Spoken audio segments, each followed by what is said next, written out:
they were just pretty dominant in the course of the West for the most part. Oh, yeah. Beat Anthony Edwards and the Wolves in round one pretty decisively. There's name players on that team. I'm going to look at the names of the players they beat. Name some dudes. They beat Cat. They beat Rudy Gobert in that series. They advance. Okay. They just keep churning and churning and churning throughout this playoff. When you get to the conference finals, they beat LeBron. They beat AD. They didn't have, like, easy paths here. They didn't have a path that was just like nobody's and historically bad teams or anything like that. They didn't have a stretch against Phoenix Suns. They played Devin Booker and Kevin Durant, two of the best players in the league, who had absolute flamethrower game start that series, and they beat them, and it didn't feel close at the end. And to get to the finals, they beat the team that was the boogeyman, the Grim Reaper of the Eastern Conference for the last, 2 months. And they won in 5 games. Yeah. They handled every best shot they got. This team is there's nothing you can do, Brendan, to take away from this title. This was the best team in the league this year. Nikola Jokic, I think, has the best player in the world belt right now. They're on top of the world. That's where this is at. If you say anything else, you're not you, but the pejorative you. Everyone, you're just being an absolute hater for absolutely no reason. Well said. I honestly am just thinking a lot about Nuggets fans. Nothing. Happy, very very happy for them. Nothing like a first time championship. Nothing like to make it for the first time and then win it, and the amount that this fan base has had to go through and wait for is pretty awesome as well. This is a group where, for everything the way that it was headed, could have just never even gotten to this spot.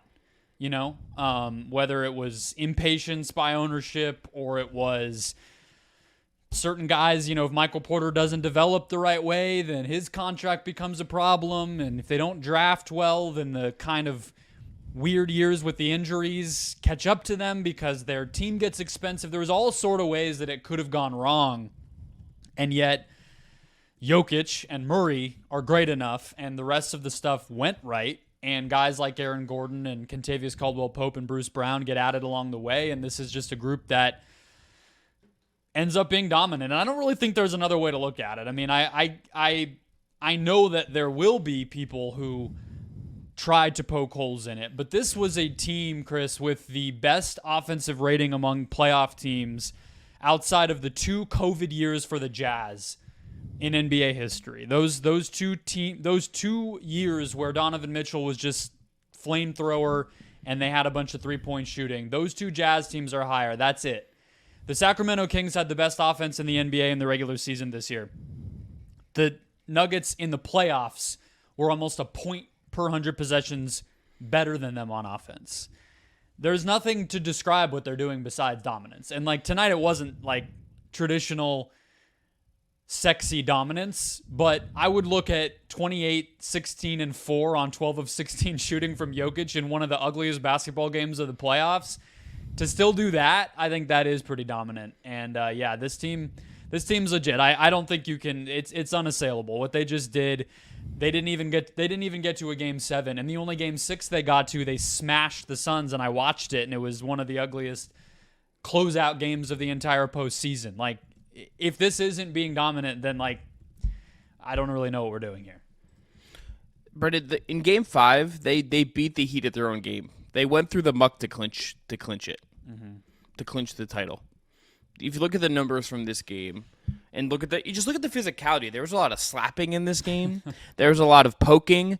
There were a couple of times where I was like, wait, I was waiting for Bam and Jokic to have to get separated, just because Bam is poking him and prodding him, and Jokic is not exactly one of those guys who is gonna be soft in when he gets poked like that. He's not gonna. Dylan Brooks said he pokes bears. Nikola Jokic is the bear who will eat you, right? I'm sure people saw size. Grizzly bear, Nikola Jokic. It's kind of right there. Did you see him hugging his massive brother with the neck tats after the game? I just will be thinking about. I saw his brother in the shot when they were kind of showing the whole family toward the end when his brother started crying, and it was just a lot. The idea of a man that large shedding a tear is just a galaxy upending moment in human history, but it happened tonight. I mean, it probably also happens when he watches like The Notebook or something. Honestly, maybe they're just big Serbian softies. dubbed though, Yeah, probably. But like the offensive rating for Denver in this game, 97.9. That's awful. Miami's was worse, 93.7. The Heat won in terms of turnover percentage, won the turnover battle, but the Nuggets hit the offensive glass. They produced just enough. Jokic was good enough in these spots, and they beat the Heat in the muck. They went into the muck and they beat the Heat, where the Heat had to take this game. They survived the Jimmy run that was 11-3 Jimmy on his own run. Yeah, They survived that. They didn't blink. Other teams in these playoffs, the Bucks, the Celtics, have blinked when Jimmy has done that stuff to them. Yeah. And here, they didn't. They survived. They're NBA champions. I thought this series was cool that it didn't just always go to the 3-point winner. Mostly because most of the games, both teams shot like shit, but it's still nice that we didn't get an NBA Finals that was just like, oh yeah, Miami shot 60% from deep 4 times, and there's your NBA champion. Like I'm not saying if Miami had won the series, it's fine, but I was not liking that it might end up that way. The stat that defined this one to me was 19 fast break points for Denver and 60 points in the paint for Denver. And it was like, yes, it's ugly. They missed a bunch of free throws, Christian Brown, Jokic even, and they didn't make their threes like I just said. They turned the ball over 10 times in the first half, only 4 in the second half. But it was like, hey, when we're going to score, it's going to be in the paint. And we're going to hit the offensive glass, and we're going to pass the ball to Jokic every single time that he has a mismatch. And a lot of times when he doesn't, and Michael Porter Jr. is going to just attack the basket because nothing else is working. And yeah, I mean, being able to stoop to that level, I don't even mean that in terms of quality. I just mean to be able to play a game like that is not what we thought of heading into this finals even as a Nuggets type of game, was awesome. It was cool to see.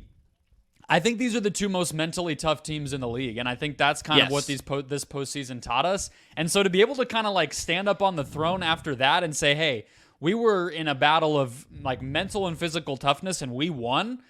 Forget anything else. You're the champion.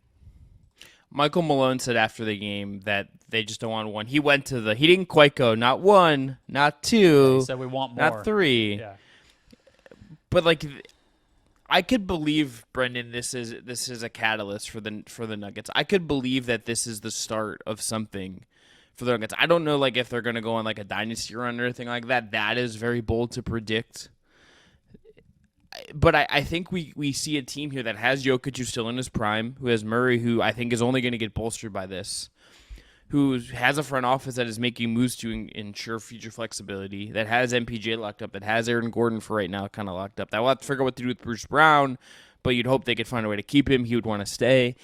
The core of this team is not going to get broken up in a meaningful way, and with some smart draft picks, and just because they have Nikola freaking Jokic, they're going to be fine. And this is the kind of thing where you win a finals like this, you're mentally tougher than the other team. Like you said, you kind of survive this, and you get here. This feels like this won't be the last time we see the Denver Nuggets in high-stakes games. Will they win another title? I don't know. But do I think they have a really good chance to get back here? Yes, I do. So you and I have been trying to get to some big picture stuff on the Nuggets all series, but we kept wanting to wait because we didn't want to jump the gun and everything else. I have a beef and a grudge and just a deep anger toward Bill Simmons because he beat us to it. They did a lot of this stuff on their pod today in terms of... Bill also drafted Darius Garland on his list of guys to be traded, and I had the same reaction Ryan Russillo had, which was... are you high? Without saying, are you high, Bill? Are you high? Were you still drunk from nephew Kyle's wedding? I think you might have been. Yeah, but so let me just ask you the question that they kind of hit on, which is, if the Murray and Michael Porter Jr. injuries don't happen, and they come off of that 5-game loss in the Western Conference Finals, do you think 2023 could have been championship number 2 for the Nuggets, or even 3 for the Nuggets? Would we be talking about this as the ascension, the Nuggets era in the NBA, rather than kind of these weird new finals appearances by different teams every season while the Nuggets were kind of biding their time and were debating and yelling about MVP and all this stuff. Do you think there's an alternate reality where it's actually just them for 3-4 years? I think it's possible that they at least like at the very least make another finals in that run, right? Like what has happened here really just when we look back at it, it feels almost delayed. The Murray stuff, the MPJ stuff, that all feels delayed. And obviously there were ifs there. MPJ is back. Like back injuries are never something you can just bank on being okay. Murray, you had, I mean, the guy's whole thing, and dating back to some of the really great Jackie McMullen stories on him, his mental toughness, his fortitude is always a core part of him. But it was like never a lock that he was going to get back here. But I think that felt like it delayed it. I mean, as recently as like January, you and I were doing shows, we were like, knee soreness. He going to be all right? Like, is he fine? Yeah, turns out he was fine, and I think he's only going to get better from here. The only part of it that I think like maybe crystallized here differently than those other seasons, Brendan, is the role player stuff. Christian Braun like had moments in the series and did things. He missed the free throws, but he had a very nice like up fake and draw a foul moment in this game. This game, by the way, would not have been as close as it was if Denver just like hit some damn free throws. Like, they put this game away, like, much earlier if they just, like, hit some free throws or one of the many threes that just, like, went in and out. Regardless. Well, we know that Jimmy Butler only had, like, 2 minutes of scoring in him. So, yeah, I guess if you never give him that opportunity, there's probably not even a crunch time. Yeah, you're getting, like, Zeke Naji and DeAndre Jordan not, like, in the middle of a game, which we don't even have to talk about because that was just a thing that happened, and I just apparently hallucinated it. But like you got Bruce Brown, you got Christian Braun, you got KCP in the trade. Like the role player stuff, I think crystallized for them this year in a way it wasn't a year ago. Like Monty Morris was still on the team, a year ago, just right? Complete stray. What did he do? You don't think he Nothing. had it in him? You don't think they should win get it an if honor. he's still on the team? Damn. He should get an honorary championship ring. He's what brought them KCP. I mean. I know, but it's just like, but they got the wing. They got they got KCP, 2-time NBA champion, Kentavious Caldwell-Pope. Well, that's the thing, right? Via moving on from Monty They Morris. got bigger, is what happened. And I have a piece on this coming out for Dime, hopefully tomorrow. Because like this is their playoff rotation in 2020 when they played LeBron and AD in that championship Lakers team. So they had Murray and Jokic, the top 2 minutes getters, Jeremy Grant, Paul Millsap, Monte Morris, Gary Harris, Torrey Craig, Mason Plumlee. That's a deeper 9 than they have now. That's 9 guys who all like could still play playoff minutes outside of Paul Millsap. They didn't have Aaron Gordon. That was the big thing.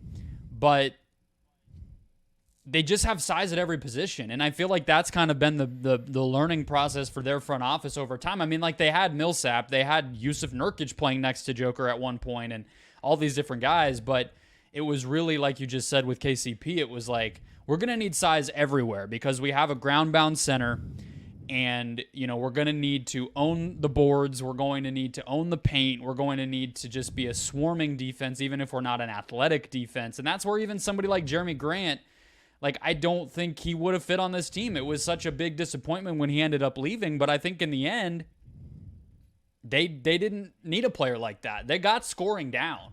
You know what I mean? Like, they needed physicality, size, and length, and they pretty much have it on every single player who plays for this team now. And that's, I feel like, the biggest kind of, like, if I'm just trying to take away why this year's team got it done, or if I'm another front office, what do I want to learn? It's that.